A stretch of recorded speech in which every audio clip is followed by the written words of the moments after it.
Nacleiro. Recuerden, la primera unidad, nosotros creemos que con el video del profe y con los materiales que ustedes tenían, están abordados los contenidos. Aún así, si tienen dudas, me mandan un mail para que yo les pueda contestar las preguntas que ustedes tengan puntualmente con eso, ¿sí? Bueno, vamos a ver entonces al profesor Nacleiro, o al texto de Nacleiro, que es un profesor de la Universidad de La Plata, y que está abordando los contenidos de la teoría y política macroeconómica. No tengo una presentación hecho de esto, así que quizás tengan que tomar nota de lo que voy diciendo, igual va a estar grabado, así que lo pueden volver a ver en todo el tiempo que ustedes necesiten, Bueno, primero, lo primero que nos plantea el texto de Nacleiro es que la macroeconomía es necesario para entender el sistema económico. La macroeconomía no estudia el interés individual de una empresa o de un mercado, sino que lo que va a hacer es estudiar toda la sociedad en su conjunto.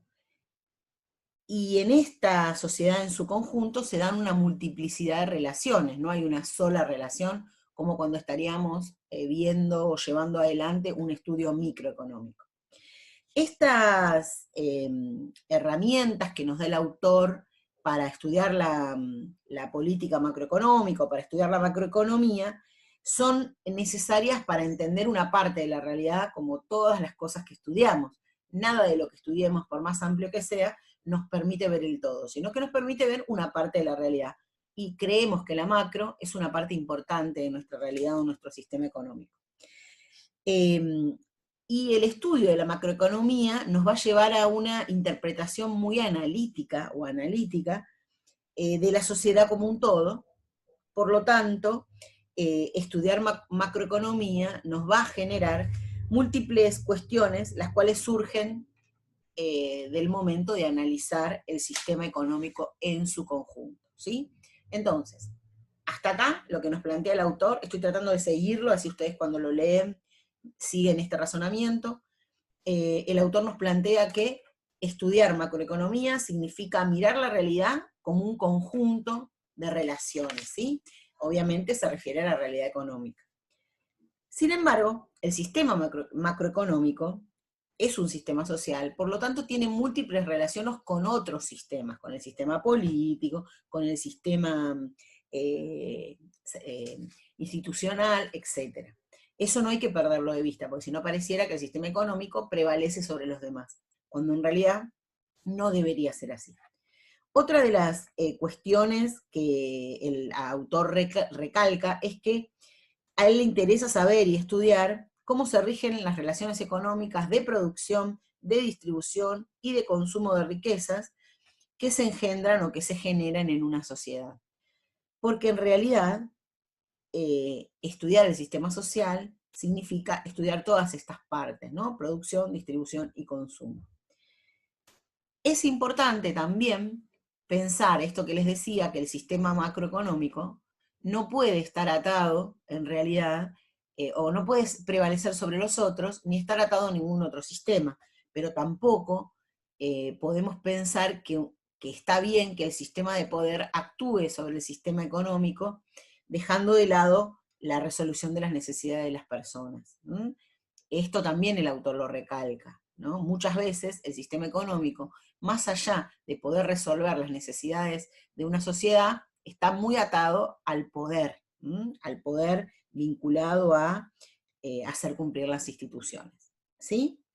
Bueno, lo siguiente que nos presenta el autor, esto es claramente, o está presentado en la página 10, hay un esquema, diagrama, llama el autor, y nos muestra las relaciones entre los sistemas. No pone al sistema económico en el medio, sino que lo pone en uno de los lados, porque en realidad es un sistema más de ese sistema en general. Y ahí lo explica. También es importante entender que de acuerdo a los pensamientos o a las distintas políticas económicas que se llevan adelante en momentos diferentes de nuestra sociedad, en tiempos diferentes, hay distintas instituciones que rigen sobre el sistema económico.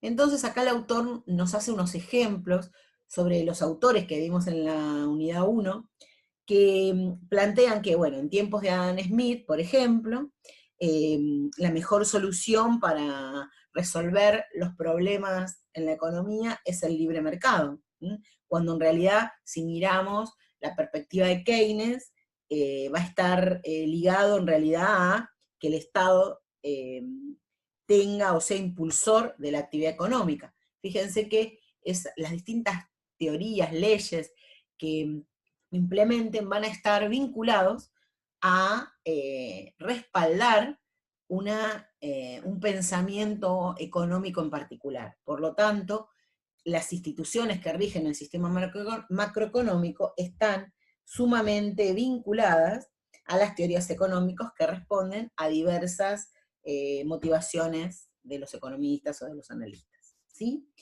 Luego el autor se inmiscuye o se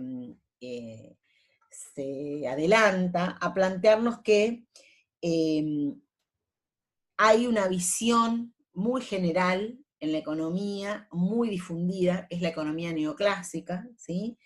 Desde esta visión, desde la economía neoclásica, la economía se interesa por la asignación óptima de los recursos escasos. Esta es la definición de economía mucho más difundida, que es que la ciencia económica es la asignación de los recursos escasos entre fines múltiples. Esta perspectiva de escasez de la economía es propia de la teoría neoclásica, o de la visión neoclásica. Luego hay otra visión, ¿no? Estas dos visiones agrupan a los pensadores en agrupaciones más grandes. En la neoclásica están todos los que vimos a partir de la perspectiva neoclásica, y la clásica, ¿no?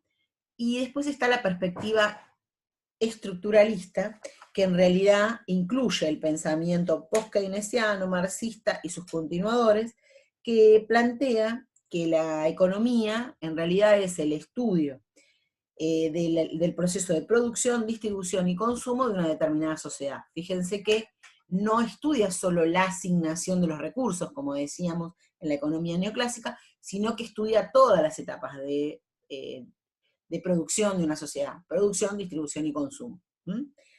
Por esta razón, el mundo llama o se divide, digamos, las perspectivas también a través de la heterodoxia y la ortodoxia. Heterodoxia corresponden a la corriente, a la visión estructuralista, que hablan en realidad de una mirada del mundo diferente a la más difundida, que es la neoclásica o ortodoxa, ¿sí? No sé si hasta acá entendieron, en términos generales, lo que dice el autor en estas primeras partes. ¿Van entendiendo? ¿Alguna duda hasta acá?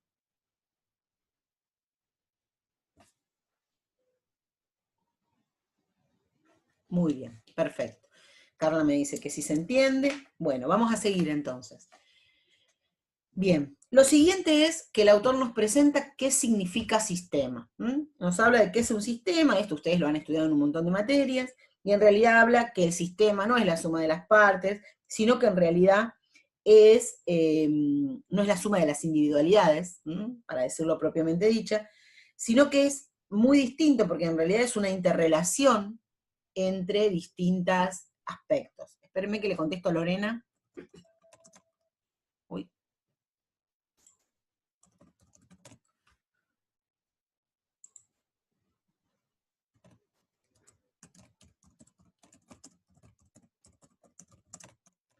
¿Usaron esta plataforma con otros profes?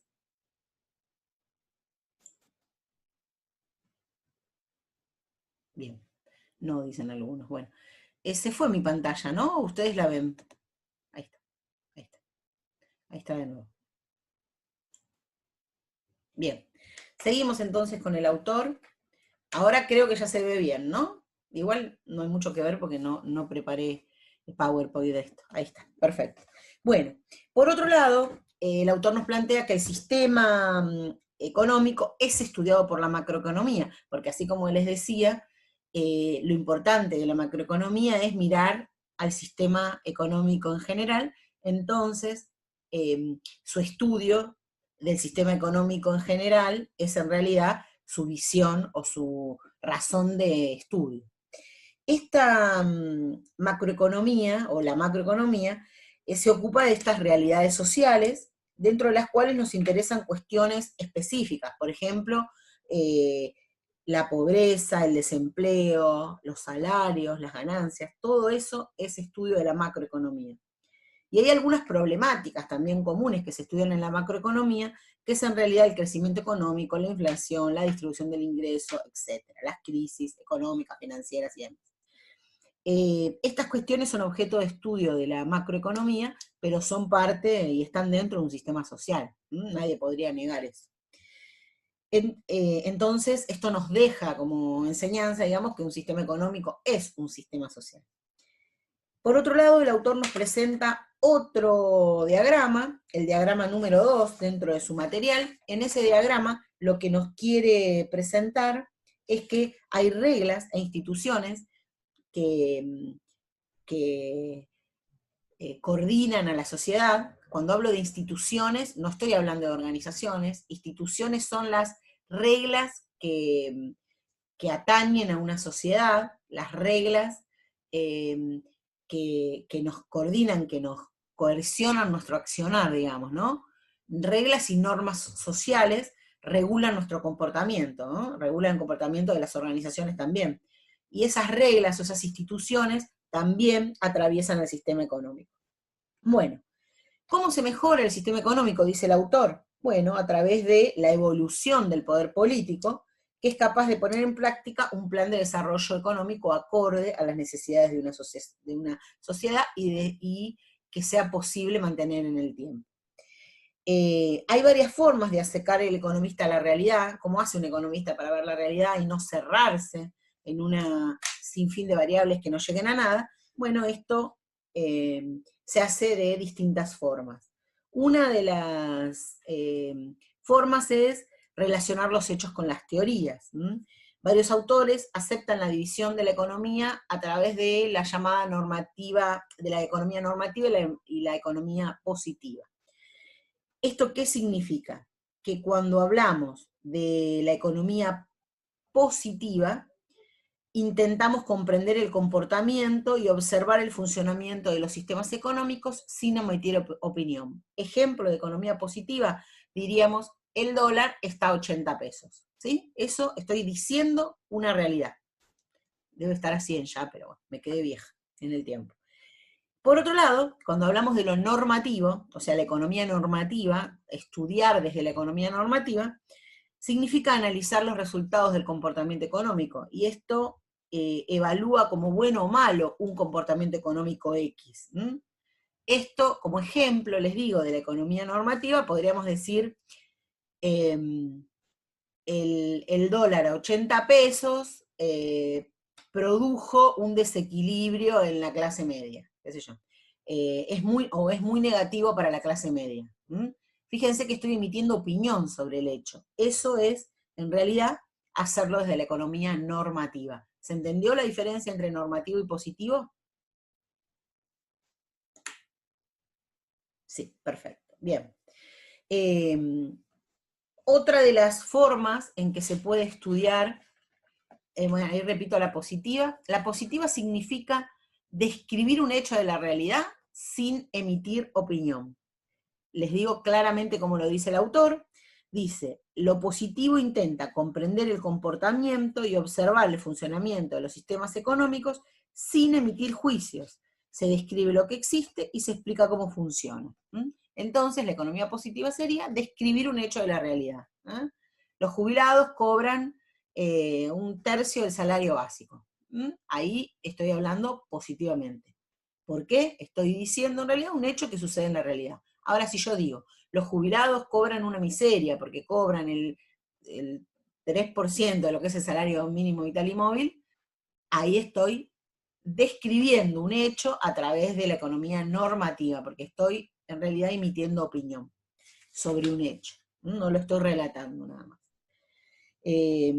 Lo siguiente, que ahí estamos bien, Carla, ¿se entendió?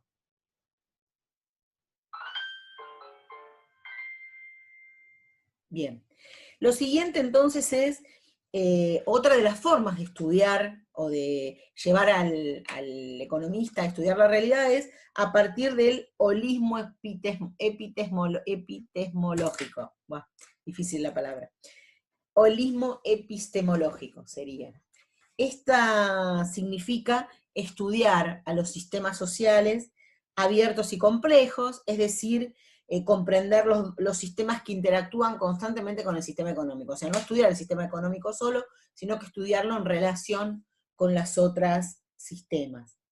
Esta es la perspectiva que le gusta al autor, Anacleiro, ¿no? No la primera, sino que la segunda. Sobre la primera tiene bastantes críticas, ¿m? Sobre pensar la economía positiva y normativa.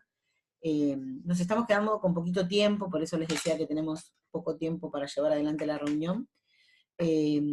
Explico un poquito más y vemos hasta dónde llegamos, ¿sí? Bueno, por otro lado, porque me lo avisa ya la plataforma, por otro lado, un economista no tiene que pensarse a partir de estudiar la realidad solamente desde una perspectiva, sino que debería poder pensar esta visión de los sistemas, ¿sí? Esperen que estoy cerrando. Sí, si quieren cuando se corta entramos de nuevo, ¿sí? Así llegamos a ver por lo menos el capítulo 1 y 2 de este autor. Bueno, después subo el video a YouTube, ¿sí? Ni bien, ahí me pregunta Sol cuando subo el video a YouTube y les digo que cuando cortamos al ratito ya lo subo y se los pongo en la plataforma. Bueno, otra de las cosas que el autor plantea es que el sistema económico es un sistema social abierto, entonces es importante estudiarlo desde este sentido, ¿sí? Yo sé que ustedes tienen clase nuevamente después, por eso es que quería hacerlo más rápido, pero bueno, la primera parte la teníamos que saltar para que no tuvieran tantas